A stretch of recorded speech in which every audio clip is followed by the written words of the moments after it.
At sa araw na ito, magmimix na naman tayo ng pintura. Ayan yung sample at ayan yung aking kasama. Let's go!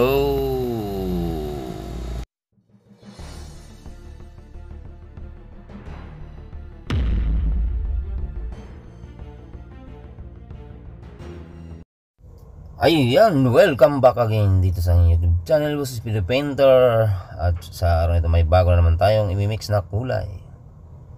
At syempre kung bago ka pa lamang sa aking YouTube channel, Boss Speedy Painter, at hindi mo subscribe ang ating channel, please do subscribe, like, and share.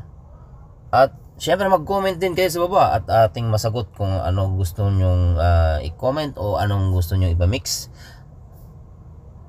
Ating sasagutin yan sa pagbabalik. Boss Speedy Painter in the house. Let's go!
At ayan na nga, tapos na po ang ating mixing tutorial. At yan po yung ating ginaya, yung baseboard na yan. Ayan, isasample lang natin.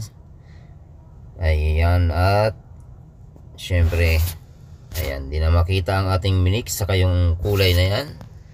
At yan po lang ang ating sample. At syempre maraming salamat sa inyong pag-antabay sa aking mixing tutorial na ito. At ingat-ingat sa mga trabaho natin sa araw-araw. Maraming salamat mga boss. God bless us all. I love you, love you. Ayan, kuhang-kuha ng kulay. Okay, at i-apply na natin yan sa ating baseboard na bago. Ayan, ang tabayanan.